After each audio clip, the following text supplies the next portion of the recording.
Chude Jideonwo is an award-winning author, TV host, filmmaker, investor, and media entrepreneur whose 25-year career spans advertising, public relations, television, radio, print, and digital media. As co-founder and CEO of Red for Africa, Chude crafted and led strategies that fueled social movements and national elections across multiple African countries, earning Red the African Business of the Year award. In 2024, he was appointed Creative in Residence at the London School of Economics. Make welcome to reInvent Conference 2025, Chude Jideonwo.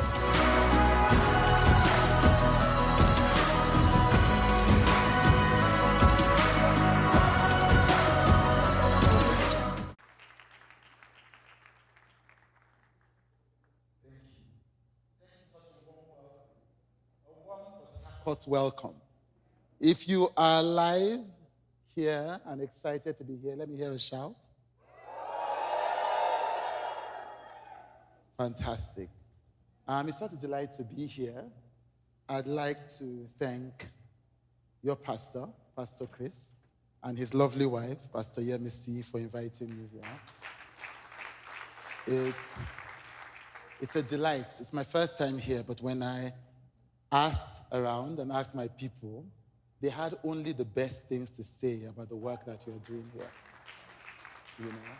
And it's such a pleasure to finally be here, where some of my friends have spoken over the past 3 years. They shall remain unnamed.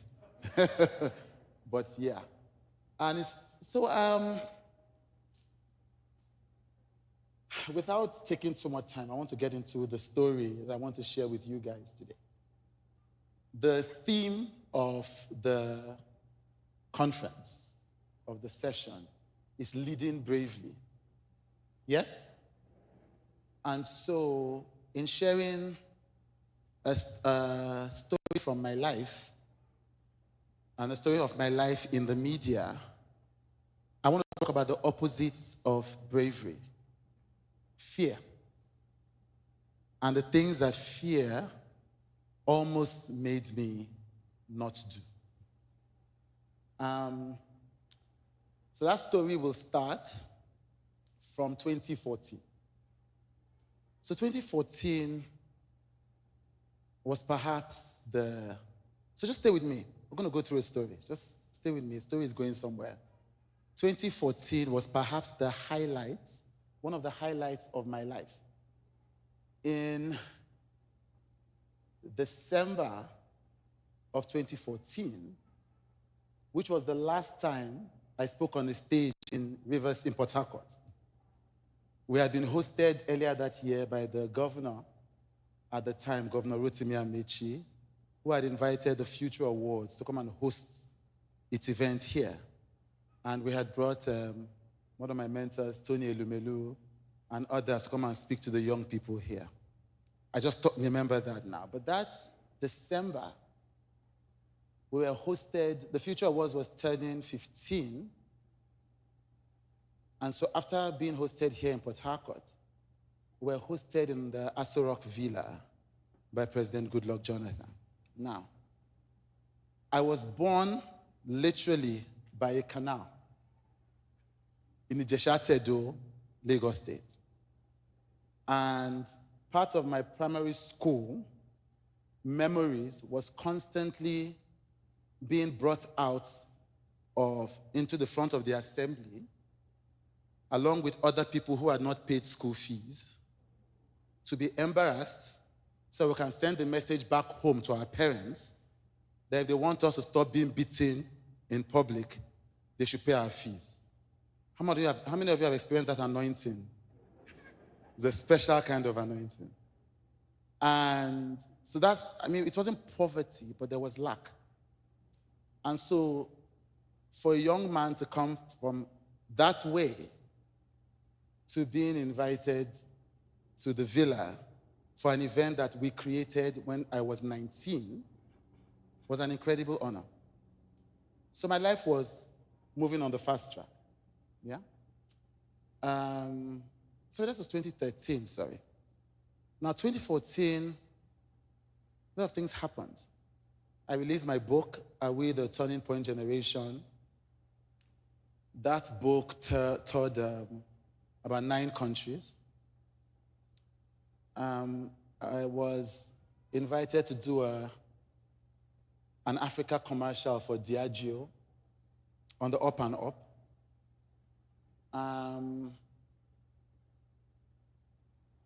Myself and my co-founder, Adebola Williams, won an award, the CNBC Young Business Leader of the Year, 2014, Up and Up.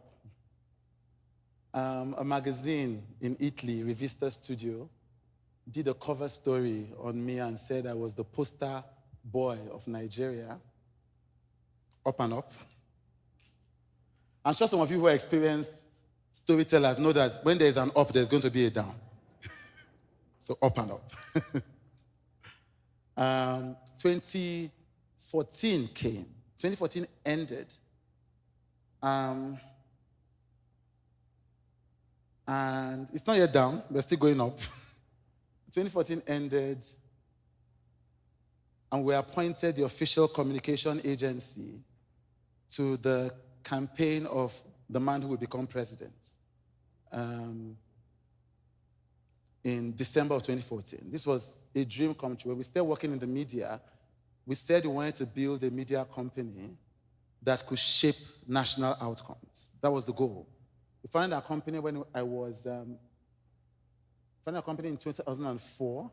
In 2004, I was 18. And when we spoke to the media at the press conference, we said, we want to build a company that would affect presidential elections, that will galvanize young people in their millions to come out and vote and take charge of their destiny. And so this was a fulfillment of prophecy, a dream come true. So we entered 2015 on a high. We were the most talked about agency in the country. People were talking about us. I was in charge of the candidates' social media handles directly, Twitter, Facebook, Instagram. And I always say that one of the greatest honors of my life was after the president won the election, then I changed his bio from candidate for so and so party to president of the Federal Republic of Nigeria. And I thought I had achieved every goal that I've set for myself. I could die now. You know, it is finished. Let's go. So that was 2015. Now that work, after you've been the media agency for a candidate that wins a national election, after 3 or 4 previous tries, everybody wants to talk to you. They feel like you have a magic wand. And so after that election, we worked with the Ghanaian president, Nana Akufo-Addo, in Ghana. He won that election.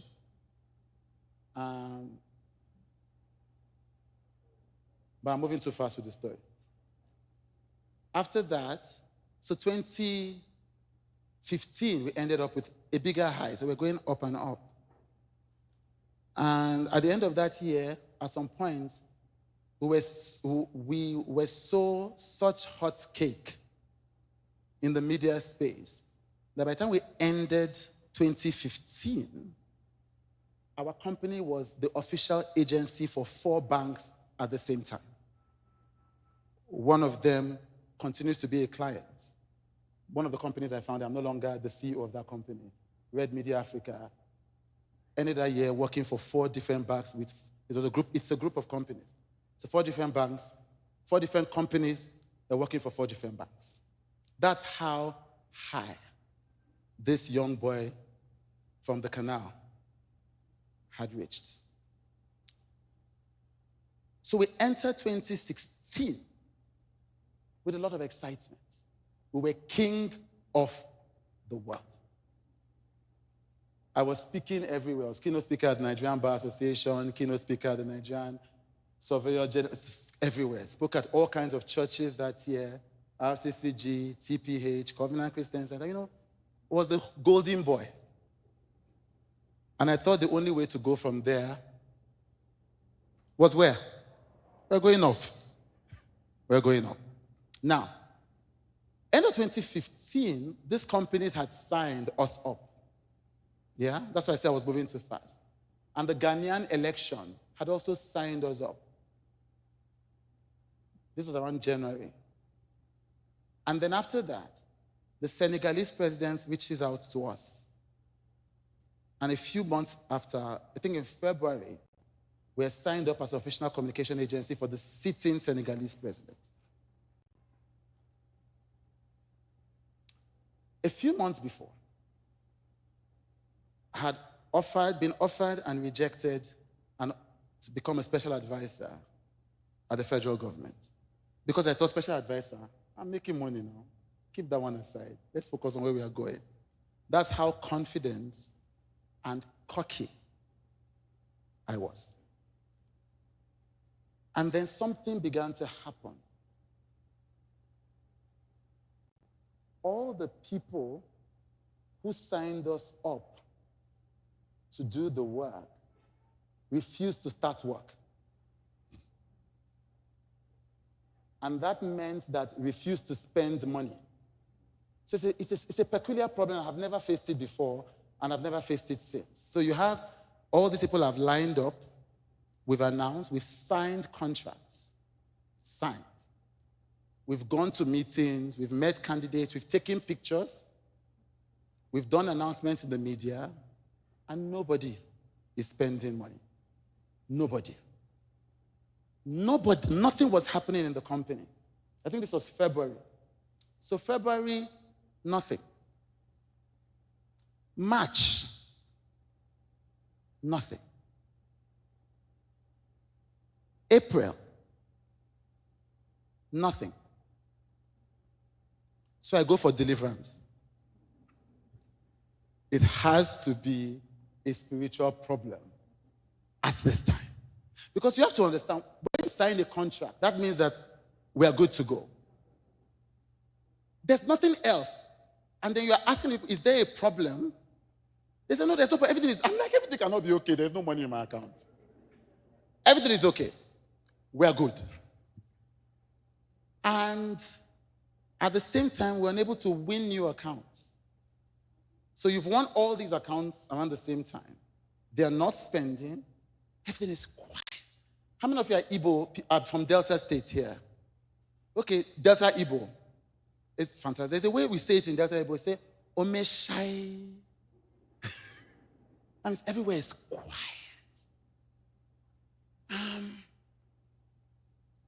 And then for the first time in my company's life, by that time, we had been running a business for 10 years. And I had learned that if you're running a business, you should save money, you should have cash flow for a year. So that if anything goes wrong, you still have cash to comfortably do your business. So I've always had that 1 year to pay salaries, everything. But we never had to spend it. Because up. And so, for the first time, we dip into our savings. I panic. Because I realized then that my greatest fear was poverty. And it's a fear only the poor can experience. Only people who have come out of poverty can fear poverty. Because one of my mentors, Dele Momodu, used to quote M.K. Abiola. He says, only a person that has not experienced poverty that sees poetry in poverty. You know, there are some poets that write about how free a person that is carrying a tray of granuts is. The laughter of poor people in the village. He says it's because they've not experienced poverty. If they've experienced poverty, they will not like that picture. And so, but I realized that I had not even realized how afraid of poverty I was, because ever since I left university, I had been up and up and up. So month 1, we dip into our savings, no movement. Month 2, we dip into. Then you also need to understand how it is. So I remember one day, I went to speak at an event at the W.A.T Baker Hotel in Lagos. And the keynote speaker was Aige Mokwede, who is now back as the MD of Access Bank. I was a speaker. And the speech was how to handle economic volatility. And as I stood in front of the stage, I didn't know where the next monies, after this money finishes, is coming from. And I remember looking at the crowd and thinking, this is how my own will finish. And all these people here cannot help me. I don't know how to explain that to you, where you are in trouble, but everybody thinks everything is all right. Because your name is all over the media. You are speaking at events. You can't stop. But you don't know where the next money is coming from. And I remember that very clearly because I was sitting on stage, listening and thinking, I remember looking and thinking, so this is how I can become broke in Lagos. And there's nothing anybody can do to help me. So that continued for a few months. Month 1, month 2, month 3, month 4, we're dipping in. People, they didn't start work. And so I fell into a depression. My doctor officially diagnosed me of clinical depression in, I think, May of 2016. 0. And then, for the first time since I started business 10 years, we delayed salary by 3 days. I thought the end had come. 3 days. Because we prided ourselves as we never owe salaries. That's just not what we do. That's not what we do. And then we had to cut the pay of the management staff, tighten our belts. We stopped doing birthday cakes. That's when you know there's trouble in the company. I remember after the cut birthday cake, our CFO came one day and said, we need to cut off non-essential spend. He says, sir. I said, yes. I don't think cake is our problem. Our problem is bigger than cake. But when you are broke, when you are panicking, just everything must go. And so I'd become so depressed that my co-founder, Adebola Williams, I had to move to his house because I was afraid of what I was going to do. So this is what happened. So I'd become so discouraged one day that one day I was at home and I closed down all the windows, all the curtains. I didn't want to do. So my PA comes to work that day, knocks on my door, Chude. I don't pick up, I don't open, I don't want to do life anymore. So he kicks the door. What is happening? And I close the door. It's like, no, you can't be like this. This is not going to end well. We need to do something about this. This happened to me after I had run the campaign for the sitting president of the country. That's how you know that you can be in the midst of trouble. And there are people like that here today that are dealing with trouble. And they wore fine clothes and came here today. If they open their mouths to tell you, you will wonder how they can worship. So I said, okay, I can't stay here. So I moved to my co-founder's place in Victoria Island because I was afraid of what I was going to do to myself. But things didn't still get better. And so after a while, I picked up steam. I spent a while. I cannot stay in somebody's house forever, even if he's going through the same trouble. And I go back home. I try to keep moving. Still clinically depressed, still diagnosed with clinical depression because I began to see a therapist. It became so bad, and I describe this in my book that's coming out this year. How Depression Saved My Life is what it's called. And one day I was driving from VI back to my house in Surulere, Lagos, when I was driving. If you know Lagos, there's a bridge called the Eco Bridge. So it's a bridge between the island and the mainland. So I'm driving and I'm tired. So I say when people ask what depression is tiredness inside tiredness. you cannot, when you want to stop being tired, you emerge into a tiredness. So it's not physical, it's emotional, it's spiritual. I don't mean it's a demon, I mean your spirit is tired. And maybe it's a demon, who knows? So I'm tired, I'm driving. I'm tired, so I slow down. I move to the right, which is by the water. And I'm driving, and I'm not exaggerating. And I look at the water.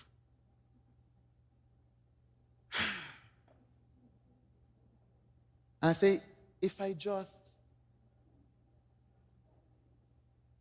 it will be over. And I have tried. At least they will say, one of my guests, Ubi Franklin is his name. He's a music executive. He was the manager of Inyanya and Techno and all these other guys. Said he bought a Mercedes, I don't know cars, so forgive me if I've misspelled it. Mercedes C30 or something like that, a brand new one, to kill himself. So that they will say he died in a Mercedes. He was my guest on my show. That was so, since he has decided to die, let the story be that he died in a Mercedes. And so I thought, at least if I died now, I would die just after the campaign, because we don't know where this is going. I don't know how long this trouble is going to last. So it would be a bad story if it's that I became broke forever. But if I go now, it would be that I did campaign, then I went. It would be a sweet story. This was what I was thinking about, and I stopped, and I slowed down, and I was driving, and I stopped in the middle of the bridge. Then after a few minutes, I pressed the pedal, and I kept moving. Why? I don't know. They say there's Jideonwo Yekon song, there's a spirit in man, and the breath of the Almighty brings him back to life. I think that's what happened. And so I began to pray. Not those dignified prayers we pray. Father, Lord, eternal King of ages, the Lion. That's when you are in trouble. You don't remember Rose of Sharon. Father, you have to do something. Daddy, you cannot disgrace me in the presence of my enemies. I'm telling you, honest prayers, desperate prayers. That's when I discovered Jeremiah 29:13, and you will seek me and find me when you are finally ready to search for me with all your heart. So I'm praying, I'm tired, I'm angry. I have to cut a long story short. And that is when I discovered a verse that has always been in the Bible. That somehow I had read the Bible from cover to cover twice, but had never really noticed it. Because they don't like to say it in the church. And that's the topic of my talk today. In this life, you will have trouble. In this life, it's a promise. You cannot reject it in Jesus' name because it's Jesus that said it.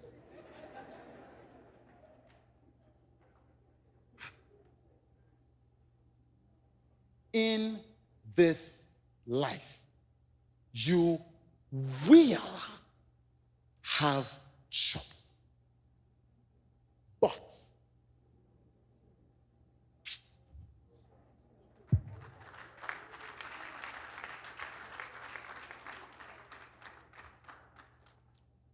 But be of good cheer.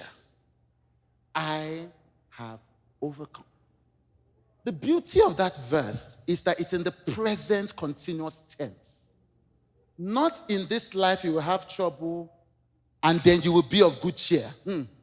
While you are in the trouble, be of good cheer, knowing that I have overcome. And so one day in prayer, I was speaking in tongues and worshiping. And I heard, go and talk to Fela Jurotoye. How many of you know Fela Jideonwo here? He's the pioneer of motivational speaking. He's a pastor at House on the Rock. And this is my honest truth, and I said it to Fela. He has been my mentor for a long time. I said to God, no, now, Uncle Fela is very emotional. And what I'm having here is money problem. Let me go and talk to my pastor, Sam Adeyemi. You know, his success power. That was the name of his radio program then. I said, I don't need, we can go and talk to Fela later, when we are, but now. And I heard, no, Fela. And I asked my best friend, I said, if God says you can talk to Fela, look, you're in trouble, just go and talk to Fela. So I'm talking to Fela Jideonwo in his house in VGC. And he said, and I asked him, I said, why am I going through this trouble? And then he gives me an answer that you never hear in the church. I don't know.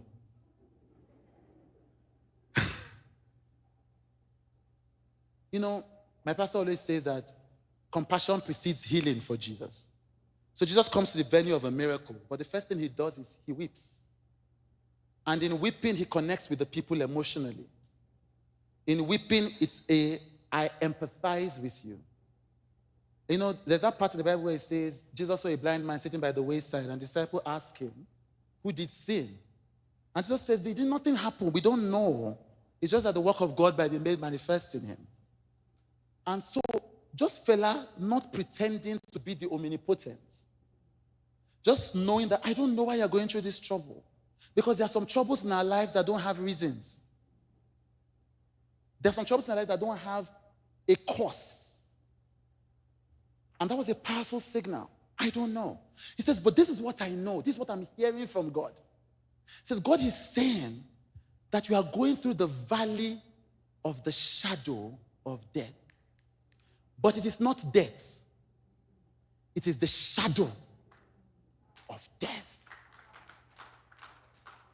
And Fela said to me, Chude, if you can survive this period, God will take you to the biggest blessing you have ever received in your life.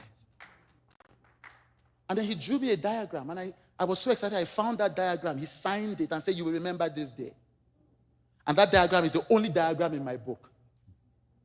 Because he drew a mountain and said, God wants to take you. Your life path would have gone like this. So you want to get to this side. But God wants to shorten the journey. So God is taking you through a valley. If you can stick it out today, you will remember this day. When I came out of Fela's house, that was the first time the depression lifted.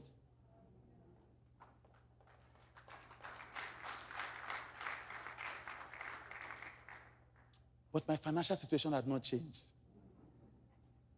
This is the most important thing that God did for me. Because if he had laid hands on me and I received an alert, I would have thought that it was because of the circumstance that my spirit had woken up. But there is a spirit in man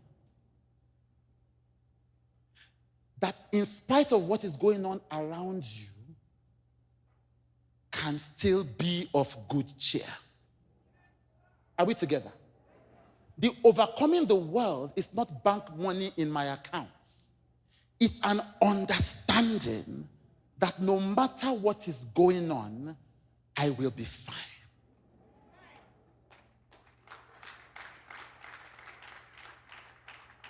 That is the good news.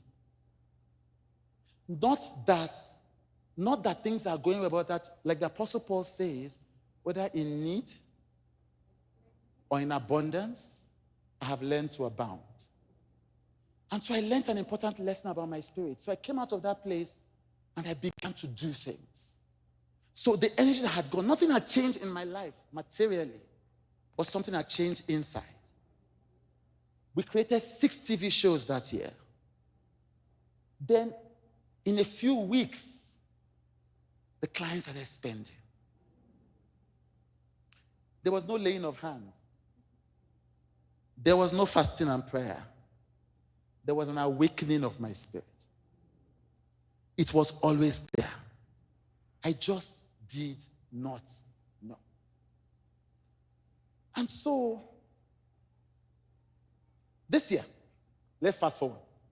This year, I started the year. How many of you know that Donald Trump is now the president?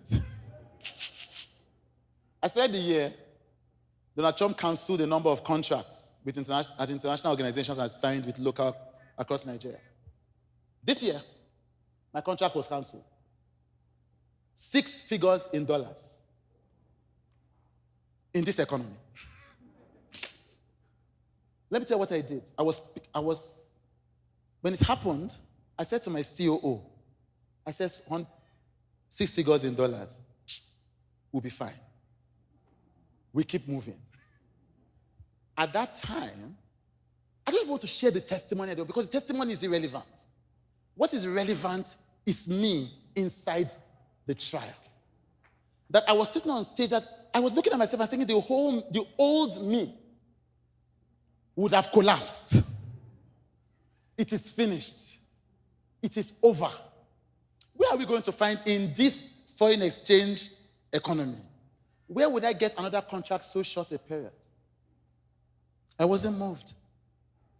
It wasn't so far away that it led me to depression. It wasn't so, and the one that led me to depression, there is not even as much as the one that happened now. And I woke up and said, we'll be fine. Okay, because you people like testimony. Anyway, 1 month later, money dropped from unexpected sources. But that's not the important part of the story. I was not moved. I was not shaken. Because no shaking.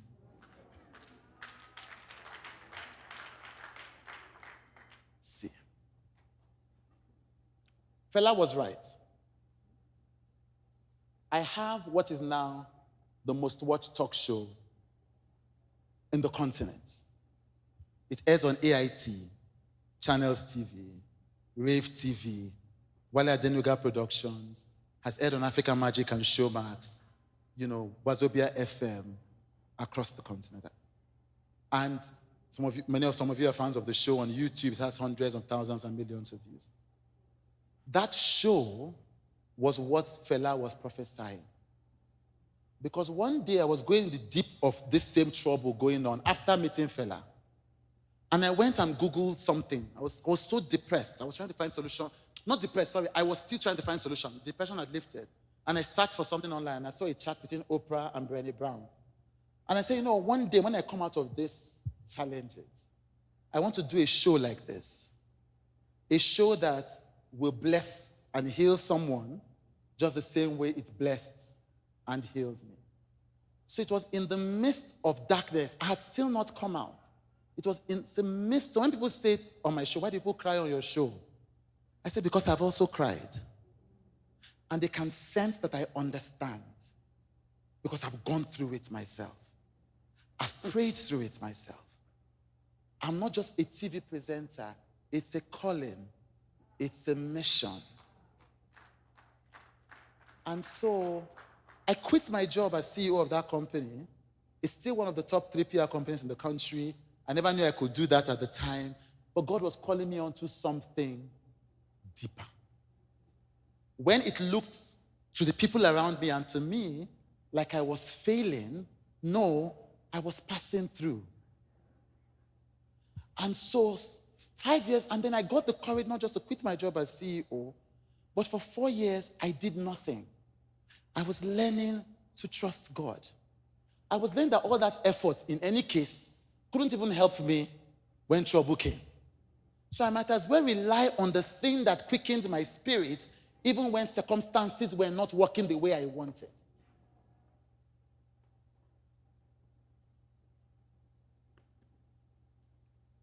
It's from there that this show was birthed. And this show, when I just found out, when I wrote down when I was 16, that what I want to be is to be a TV host. So what I thought was failure. If I had just not listened to Fela, if I had just not heard the call, I would have misdiagnosed adversity instead of the gift that it was. I would have seen it as punishment from God. I would have seen it as God has failed me. So I used to say to people then, I used to say when I was going through, I'm like, God has disappointed me. And I realized later that it was the God I had created in my own mind that had disappointed me. Because the God that was in the Bible had already promised me trouble. And that God had taught me a way to go through trouble. If I had known, then what should I have done? I should have expected trouble. That's what they don't tell you in the church sometimes. I should have welcomed trouble. I should have looked the trouble in the face and said, what is the gift that is wrapped inside this ugly container?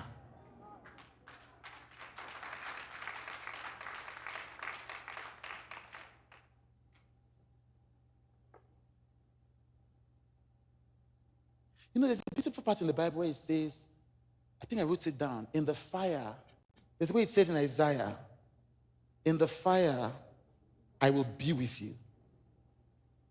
I think that's what it says. In the fire, when you go through deep water, I will be with you.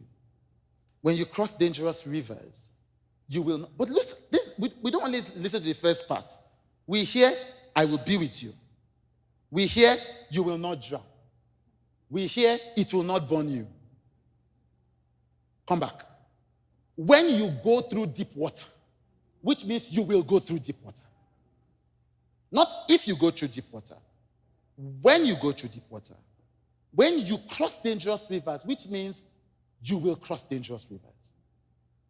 When you walk through fire, which means you will walk through fire. And the problem with many of us is that we don't recognize the gifts because of the wrapping.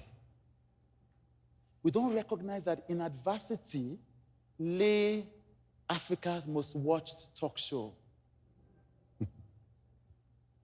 We didn't realize that this is the first book I have gotten a traditional, if you're an author, a traditional book contract for. That means I didn't fund it, I didn't pay for it, and the book is called How Depression Saved My Life. Who would have thought, when I was diagnosed of clinical depression, that I would one day write a book thanking God for the depression? That the trial I was going through was going to provide for me my biggest testimony.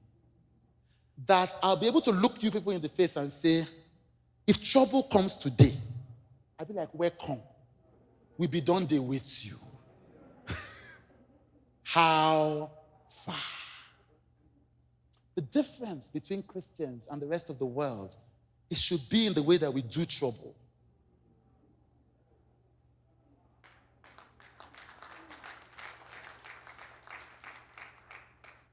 It should be in the way that we face adversity. It should be in the way that we handle challenges. It should be with a peace that passes human understanding.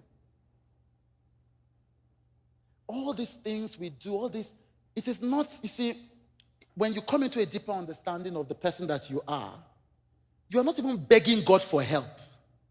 Because you realize that God has already helped. So you are moving in the confidence of the help, because you know that as you keep moving, you will be discovering. So you don't freeze. Like, oh my God, my family members are against, because is there a family member in your lineage that is stronger than God? So people say, I'm having trouble, my plan A has failed. I'm like, but why are you not behaving like your father? Our God is the God of plan B, plan C, plan D, plan E. So he sends Jonah somewhere. Let me give you an example that you people don't think about because you're thinking about the belly of the whale. He sends Jonah somewhere. Jonah says it's not going. What does he argue? Plan B, belly of the shark. You will get there.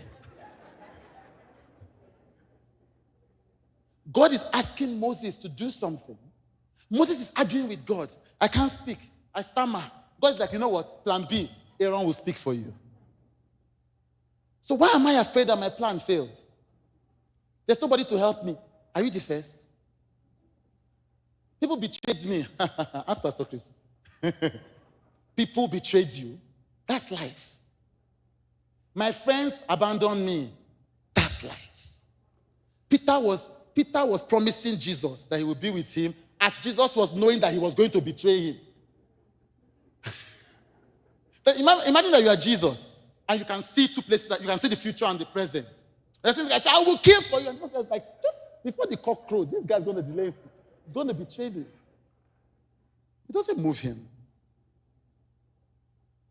So your plans failed. So what? Why are you so confident that plan A is the only plan that would have worked for you?